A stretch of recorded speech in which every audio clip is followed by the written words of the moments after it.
issued has been meted on me, my family, and my supporters. Not a single case has been prosecuted. For instance, on 28th November 2024, at a solemn funeral service in Limuru, AJAABU County, I was attacked by organized criminal gangs under police escort. On 28th December 2024, in Shamata, Nyandarua, an inspector of police flanked by criminal gangs threw tear gas canisters at me. On 23rd March 2025, at ACK St. Peter's Cathedral in Nyeri, my convoy was attacked at a church compound by a known criminal gang under police escort. On 29th March 2025 in Naivasha town, we were attacked by the police. On 6th April 2025, at a church service, we dismiss with contempt the loose talk by CS Interior that during the DCP party unveiling, where goons dared to cause chaos were fighting for handouts from us. These were state-sponsored, but fortunately, they were overpowered by security personnel and supporters. The CS has given instructions that instead of arresting the said goons, they disarm my security personnel to give goons free access to me and my supporters in future occasions. Let it be known that our party, DCP, has organic support, and we do not pay supporters to attend our meetings the way the government is doing to people to attend their meetings. Finally, let me assure the planners of this violence that you will not stop the cause of the people of Kenya. The one-term movement and the DCP party popularity will not be stopped and will not be slowed down. The cause to liberate Kenya is not about Rigathi Gachagua. All the leaders with me. Wasting time and resources to stop me is a zero-sum game. The people of the Republic of Kenya have said that lies must stop, roads must be built, corruption must stop, abductions and extrajudicial killings must stop, education and health systems must work. They are some of the things that are making the people of Kenya restless. We are putting our supporters on high alert that they have the right to express their frustrations if injustice is meted on us. My supporters and I will not be cowed or intimidated by the use of the criminal justice system to manage politics. The drama of waylaying us on roads should be stopped. If the government knows that I've committed a crime known under the laws of Kenya and identified in the penal code, they know all my homes. And I'm here. They know my Wamanyoro home. They don't need to waylay me on the road. Let them just come here, and if we have committed a crime, they can come and arrest me and take whatever action that they want to take. That is the end of the statement. Iko swali? Yes. Yes.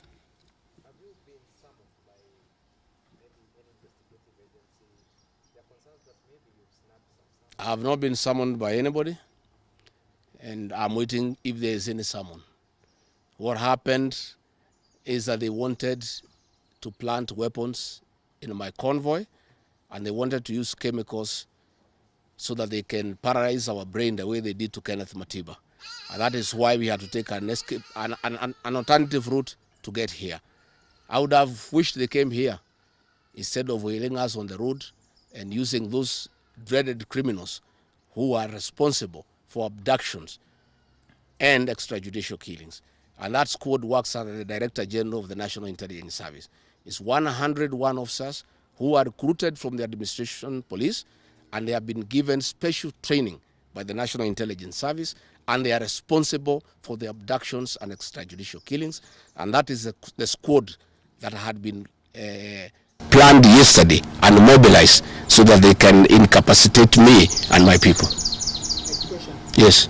Thank you so much. My name is Seth Olari from Citizen TV. Just two questions from you.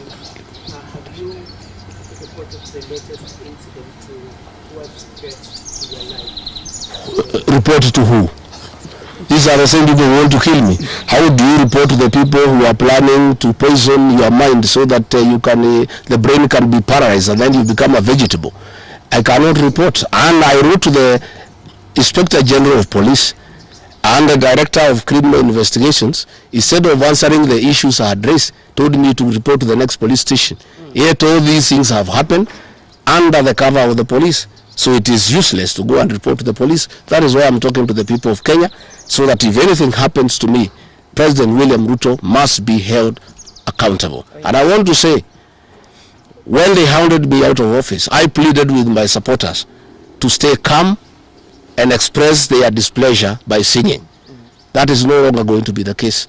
And my supporters have blamed me for not allowing them to stand up to intimidation and the wrong things that are being done against their leaders. Therefore, our supporters are on high alert, and they will be part of the leadership and ourselves who will be resisting impunity and intimidation by William Ruto and the government. Oh, yes. You've been on record in church in Gachagua yesterday saying you were misquoted. But in that particular show, you also had stating that should the elections be rigged in 2027, then it's going to be worse than how it was. I didn't say I was misquoted. I said the interpretation is wrong. People are not interpreting what I said correctly. Mine is a cautionary statement. And history is very important. During the finance bill of 2024, I did caution President William Ruto and the cabinet that it will bring problems because I listened to the people of Kenya. When a member of parliament from Rift Valley says that even if the votes are not enough, they will know how to manufacture them. When another leader from Rift Valley say they can rule for 24 years. These are the things that have put the people of Kenya on notice, and people are speaking. And as a responsible leader, I must caution IBC that the people of Kenya are saying, please don't try. And we are saying we must draw parallels from history. And all I was saying is that that has happened before in 2007, and it is possible it can happen now. And I was asking IBC to be patriotic enough to make sure they don't put the country into a crisis. That is all I did. I did not ask anybody to cause violence. I did not say people will fight each other. I just said, let's be careful. This has happened before, and it was bad.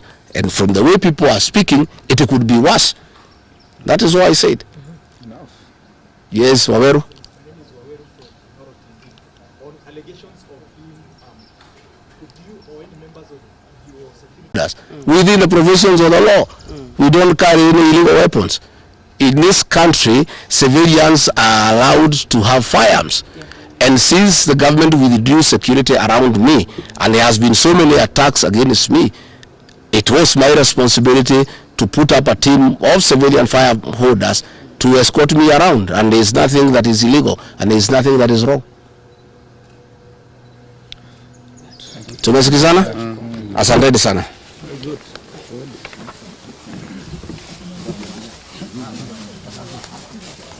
Karungo.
Monday the 18th May 2025, I received intelligence reports that President William Ruto had ordered that I be dealt with once and for all.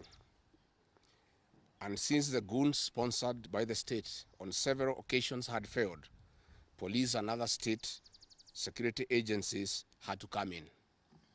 At about 11 a.m., same Sunday, 18th May 2025, this information was communicated to the Inspector General of Police, the Director General of the National Intelligence Service, and the Director of Criminal Investigations by the CS Interior Kipchumba Murkomen, and consequently, a killer squad composed of 101 lethal and dreaded officers